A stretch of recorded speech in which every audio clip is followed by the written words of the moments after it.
So I am living dangerous and not making a gauge swatch. Good day everyone and welcome back to the channel. My name is Mariette, also known as the Boervrou, and welcome to the second episode of the Crafty Stitches Podcast. Today is January 9th, 2022. It's actually Sunday and I decided to record today to post the podcast on Wednesday, just to give myself a little bit of time to edit it and get it all ready for YouTube.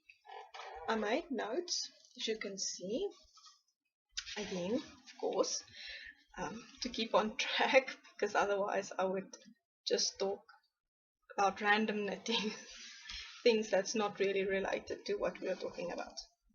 Okay, so to those of you who are joining us for the first time, this podcast is mainly about all of the crafts that I'm doing and sharing what I learn from all the projects that I make. So what I want to share with you guys firstly, in the first podcast I mentioned that when I started knitting was very hard for me and it didn't really take. I found it very hard to knit. It was as if everything was very tight, and only in 2021 in January I realized that I've been twisting all of my purl stitches. When you knit flat and you knit to the one side and pull back, when you want to knit again, all of the stitches that you've pulled is twisted and it's very hard to get the needles in there. I brought a blanket that I made just to show you what it actually looks like. It's down here because it's very big. It's big enough for a king size bed.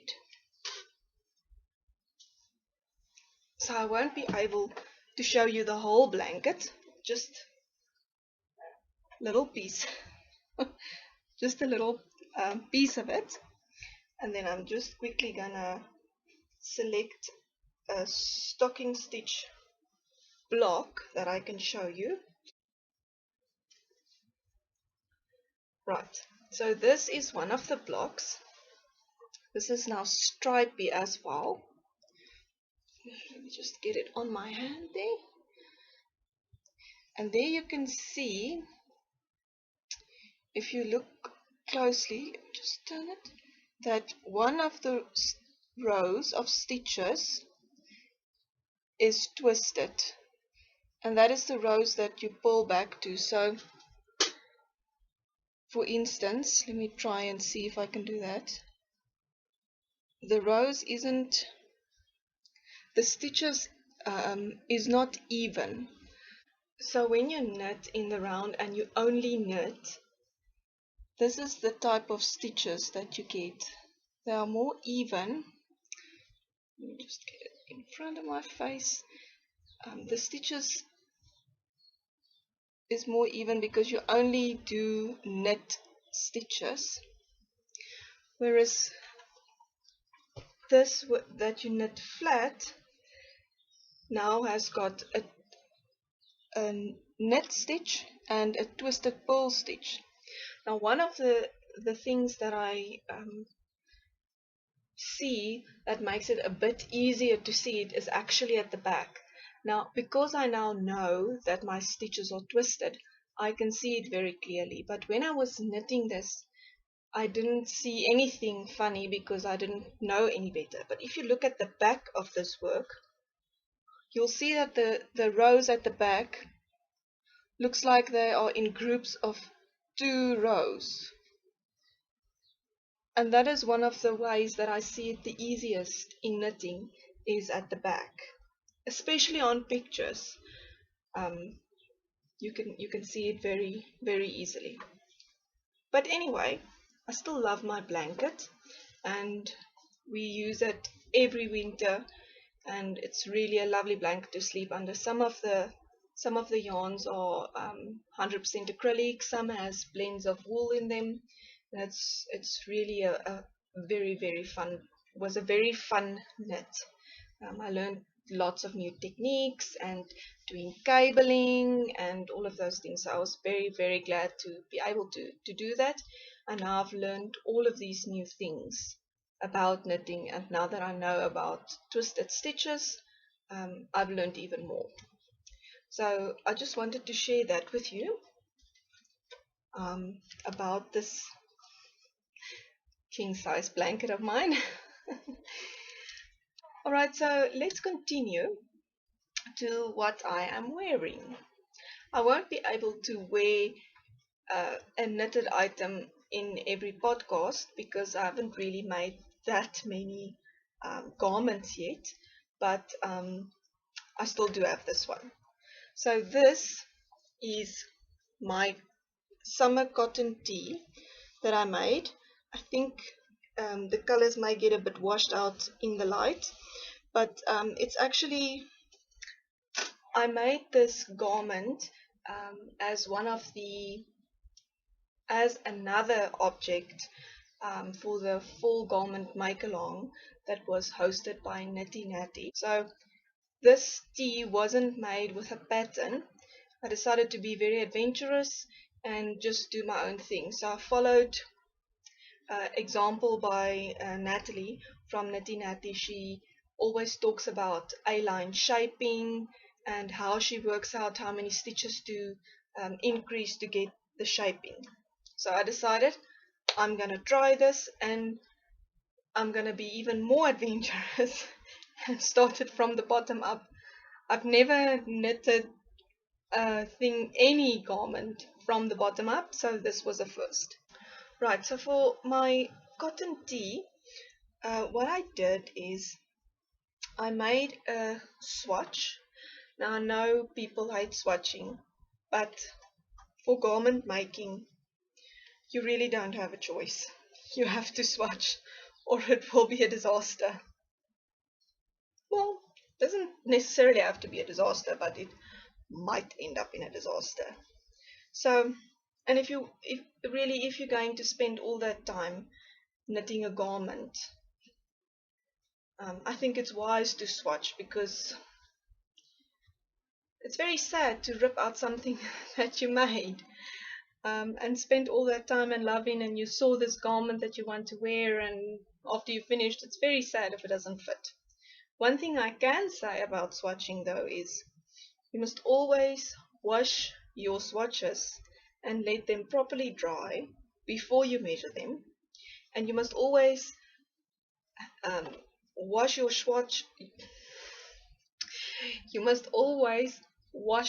swatches in the same manner than you are going to wash your finished garment. So I swatched in the round for this garment, like that, with the strings all attached.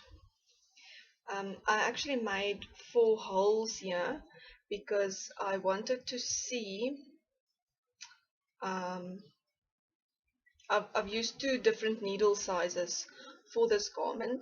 I used a 3.5 millimeter and I've used a 4 millimeter, and at the end of the day I went with the 4 millimeter fabric because it was looser, and this was very dense and stiff. This is double knit yarn. It is Ellie cotton on double knit. I think this colorway was discontinued. It was called forest green, but they've brought out beautiful new colors, and I'm so tempted to make another one, but I've got too many whips. I must first finish them.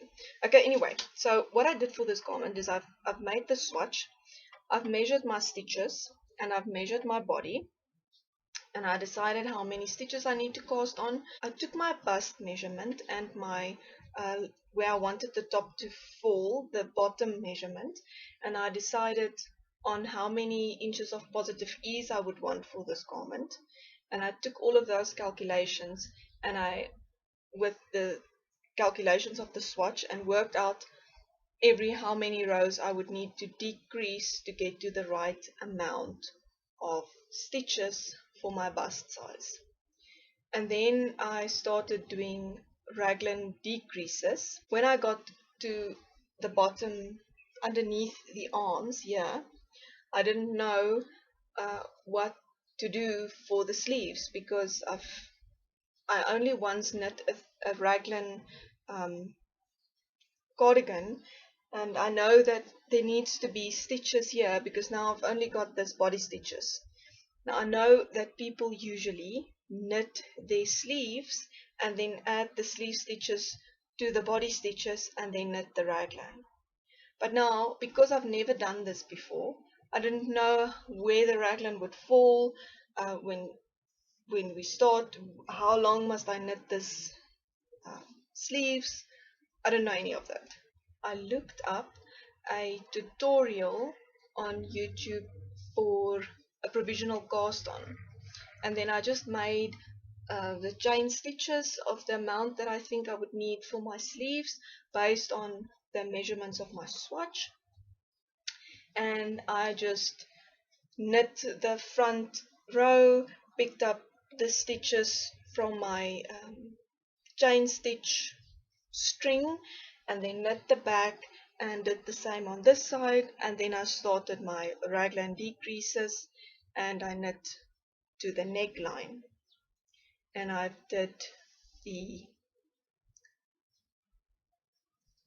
collar ribbing, the ribbing at the neck. I didn't do any short rows for to have the neckline fall lower at the front than at the back, but that worked out perfectly. It really doesn't bother me.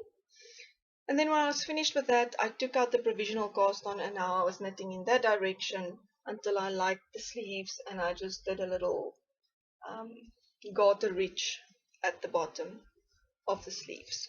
There's also a garter ridge at the bottom of the body, and there is pictures on my Ravelry project page for that. That's about all I can say about this garment. I've made it in 4mm with 4mm circular needles, and I've used almost 500 grams of yarn for this. Because it's double knit yarn, it does take a little bit of a while to dry, but it's not machine washable, so I just treat it like other hand wash garments. I wash it by hand and I put it in a towel and press out most of the moisture, but because it's cotton and it absorbs a lot of water, I do take it and put it on the strings of my washing line outside and just let it lie flat, to get a little bit of sunlight and to dry much quicker. And because it is machine dyed, it doesn't really lose, it doesn't seem to lose its color by being in the sun. So that's what I'm doing for this garment. It was very fun to make, and a challenge and all. It's a very nice garment to wear on a cooler summer day. But that is all I can say about this garment. Let's move on to finished objects. My first finished object is the Sonder shawl by Expression Fibre Arts. I made it in this yarn. This is 25% alpaca, 25% wool, and 50% premium acrylic.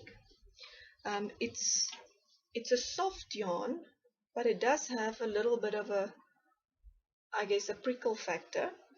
But it's very warm actually, and it's 310 meters to 100 grams, so it's not double knit. I knit this on 3.5 millimeter circular needles, my Cozies, and I actually started on other cheap needles, and the stitches became too much for the length of cord that I had, and I had to switch to my interchangeable Cozies needles. So this is the shawl. It starts at this end, and then you work increases all the way. Oh, difficult to show. all the way to the other point, which is there.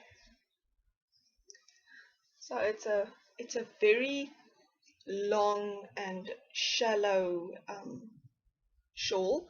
I didn't have enough yarn to do all of the increases as described in the pattern, or actually you can stop when your yarn is finished. The only thing is that because I did not have enough yarn, the point is not in the middle of the shawl, as you can see there. But that really doesn't bother me because you can wear it just as if it was in the middle or on the side. So how I would maybe wear this is like a scarf, more like a scarf. Let me try and show you. So you just double wrap that piece and wrap that piece, and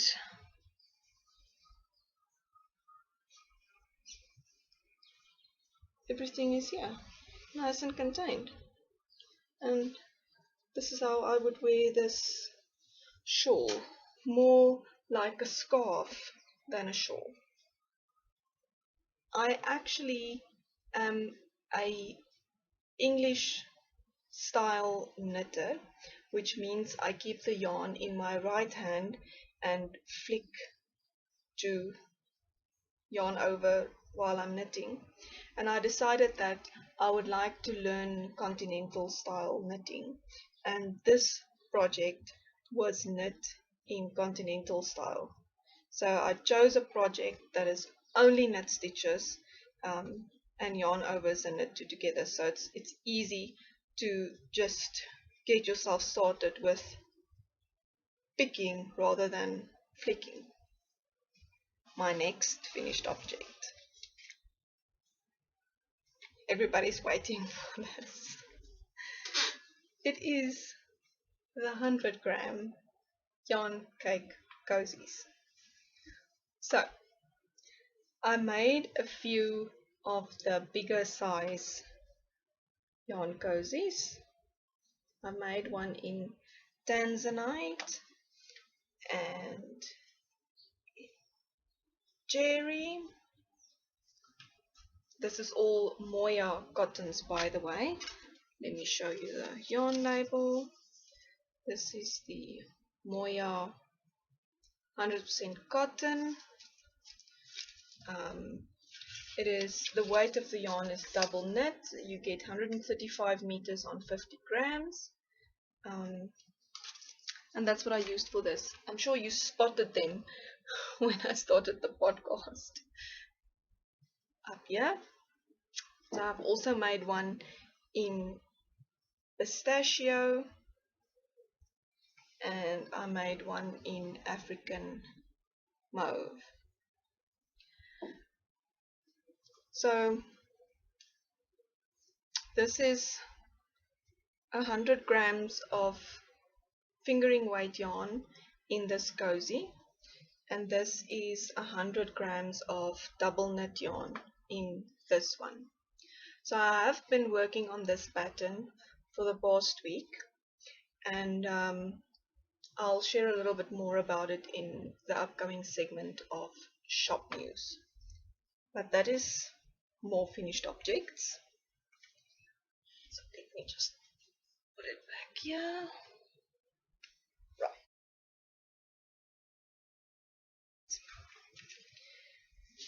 And now for whips.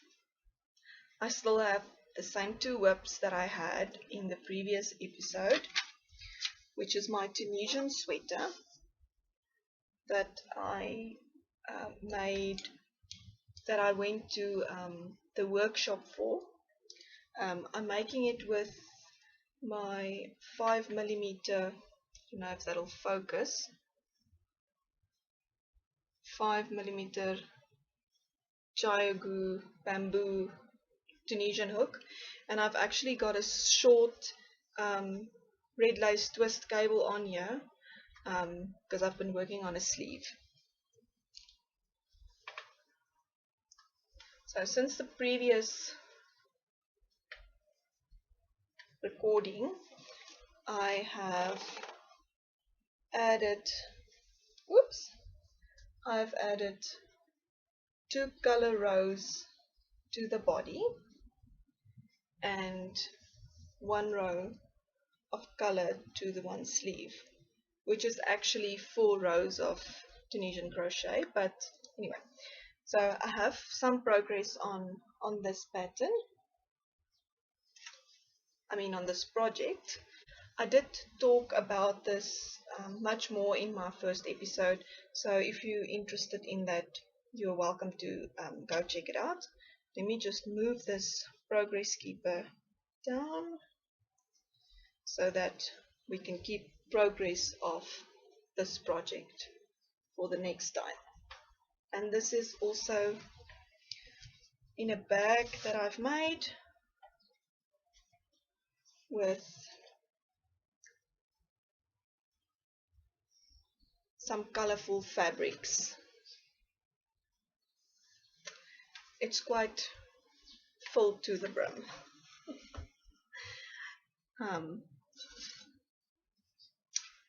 What else can I say about this project?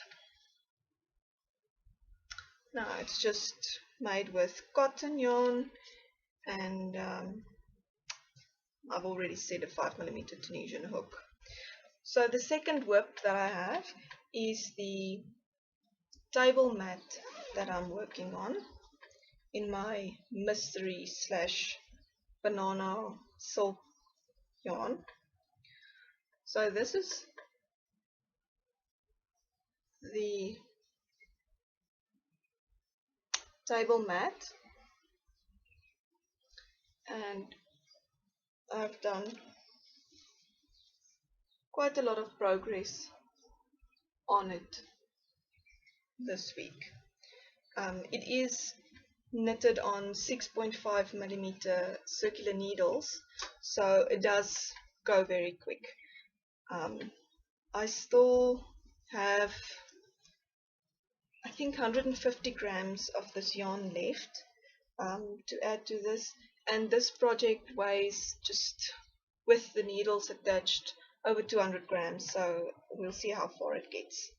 I actually did measure the yarn, and meaning the meterage per gram, and it seems that it's about 70 meters per 100 grams, so it's quite a chunky weight, I think. But anyway, so we'll see how that comes out. This is a very nice project for editing videos, I learned. Next up,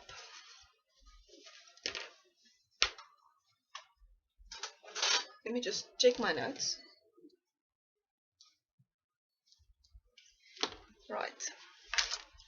Next up is a new cast on.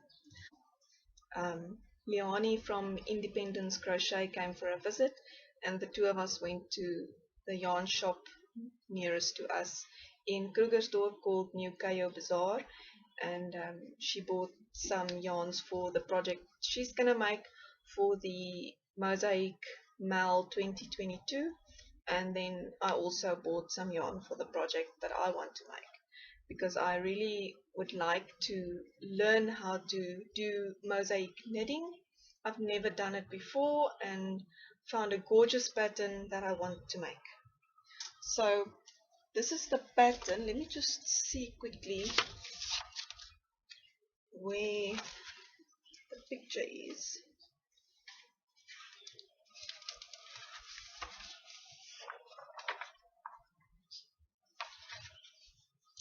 So this is the pattern of the shawl.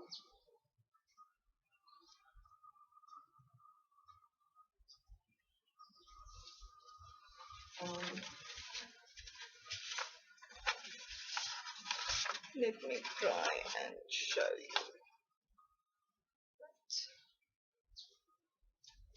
So here you can see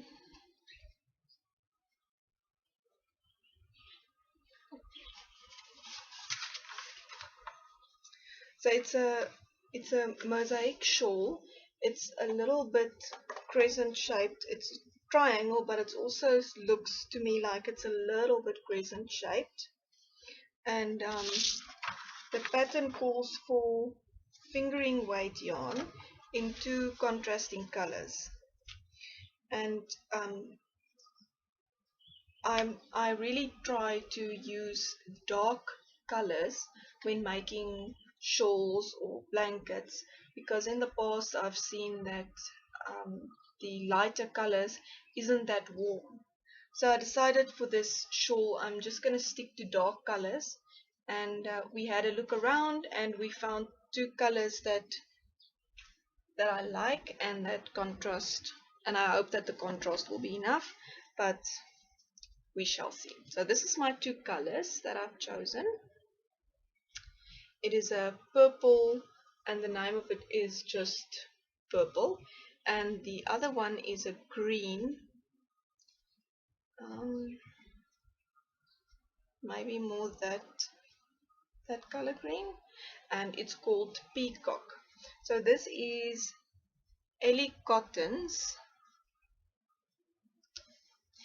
This is Ellie Cotton's 4-ply, and on Ravelry it is specified as a fingering weight yarn. It is approximately 156 meters to 50 grams. It's 100% cotton, and it is also not machine washable. That doesn't really bother me because I've been learning how to wash my knits and stuff by hand, so I'll just do that, which is not a problem for me. So let me show you the project. It's tiny, but it's there. So I've actually, when I take this out now, I see my yarn cozy. This is the 50-gram yarn cozy, and I actually took this ball of yarn and I rewound it on my wool winder, and then I put it in my yarn cozy to keep it neat. So I am living dangerous and not making a gauge swatch. Because it's a shawl, I decided that if it's a little bit bigger or a little bit smaller than it's intended to be, that won't really be a problem for me. So I just skipped the swatch making part and not listening to myself for always making swatches.